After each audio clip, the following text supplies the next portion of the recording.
That's time for me to talk about my topic for the day. Here's my thing, people. Please stop overreacting to the loss on Christmas Eve. Teams have bad games all the time. It's the NFL. Teams can win and lose every week. This happens. Philly lost to the Commanders, and we whooped them. We whooped they behind. Kansas City and Dallas struggled with arguably the worst team in the league, the Texans, who just beat the Titans this weekend. Okay, and here's the difference for me talking about what happened on Saturday, and what happened last year and the beginning of this year. Jared Goff, he took the loss personally, and so did Dan Campbell. So Dan Campbell said in his presser, he was going to have his team ready. He said, it was my fault I didn't have them ready, and we're going to be ready for the Packers and the Bears. Goff didn't show. You look at Goff in those pressers in early in the season, Goff wasn't taking any type of personal accountability of how the team played as a leader of the team. He wasn't like, hey, we get him next time. One of those things. But he took that shit personal. And I like that from the guy who's supposed to be the leader of the team. And here's another thing that showed me that this wasn't the same thing. Because we were just losing and guys were just kind of like, okay, we're losing. We're going to keep playing hard. But Isaiah Buggs, he had a bad penalty, but that was out of frustration because he knew how bad the team was playing. Sometimes that stuff, hey man, we ain't been playing like this.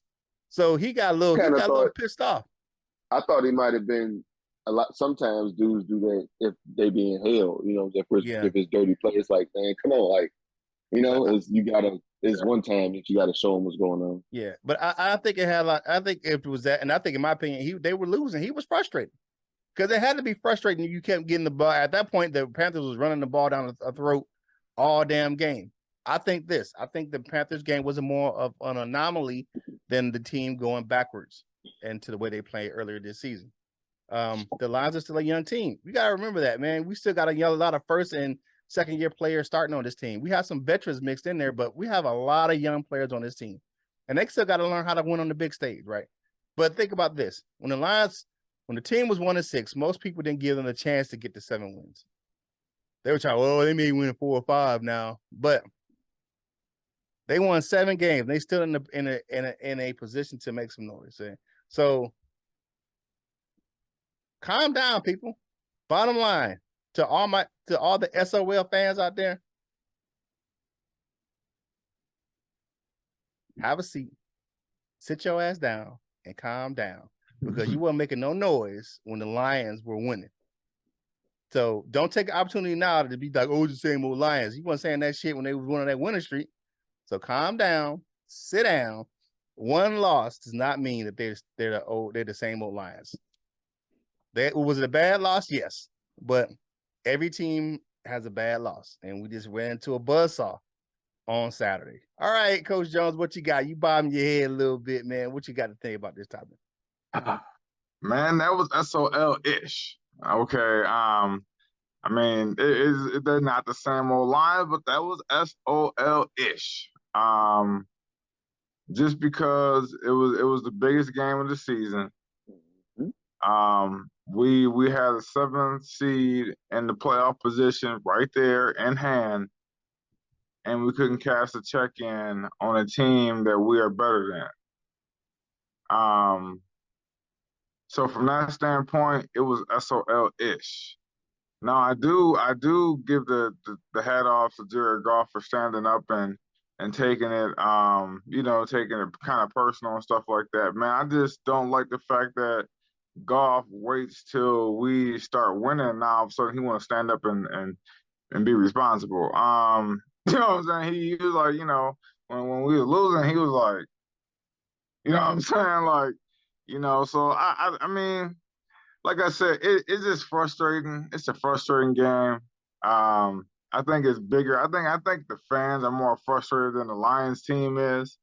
I think the Lions team probably have moved on, and we're getting ready for the Bears, and we it lingers in Lions Nation more than it lingers in the players' locker room, man. So They you know, can't afford to let they have a game coming up, so they can't afford to let it linger in the locker room. Right. Yeah, but we just as fans were so close Man, to we need to get over ourselves. Man, but get over ourselves. Kurt, get over I'm telling you right ourselves. now, if we would have landed in that number 7 seat on Monday, you tell me you wouldn't be getting it. Tell me you wouldn't be getting it at work, in public. You'd have been getting it. It would have been a party out. What I would have, you know, it gives you opportunity to talk your ish. I can't lie to you and say that it does not. But at this point, and like I said, at 1-6, I did not see us get. I didn't, because I picked 7 at the beginning of the season. I was kind of doubting we're gonna get to 7 after starting 1-6. So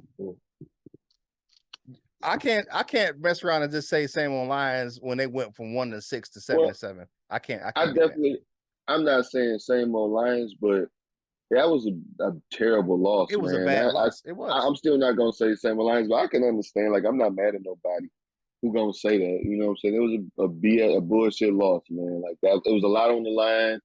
Regardless of that, like, even if it wasn't, like, that's what make it more and more fun, or I guess a little bit more disappointing. You know, that's what made me like, God damn, man.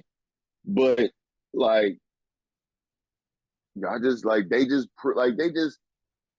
did what we said what we should do to them. Like, yeah, it's gonna be cold. Let's see if y'all ass want to be out here. Let's see if you want to tackle today. And they just didn't want to tackle it. Like, I hated how it looked for us. You know what I'm saying? More than anything. Like, God damn, dude. Like, I understand. You know what I'm saying? Like, I just talked all this shit for you, and now look. You know what I'm saying? Like, come on, dog. But I understand that. I understand that. But again, I can. If you want to say that, I can understand. I would disagree with you, but I don't. You know, I don't think the same one lies. It's a very, very, very, very, very bad loss. Very bad loss. Very bad loss. Here's my thing. I think the thing that irritates me more is the SOPL people was quiet as shit when we were losing. Yeah, when we were winning. People like that. You gotta let them. You gotta quiet. But here's my thing: you don't talk that ish now about the same. You weren't talking that ish when you was winning. So when you we lose a game, we lose a game, and it was a bad loss. But even because they even weren't talking to SOL after the Bills game. Oh, okay, they played hard, but you get a bad loss. Teams have bad losses all the time, man, and they recover for it. They keep moving on, man. Because guess what? Bad teams dwell and they keep losing. Good teams take a bad loss, you throw it out the damn window, and you keep playing. Because you don't have time. You only got 17 games in the NFL. You don't have time to wallow and just like, ooh, we got to just sit here and just be sad. You know what I'm saying? No, you got to get mad and get on to the next one.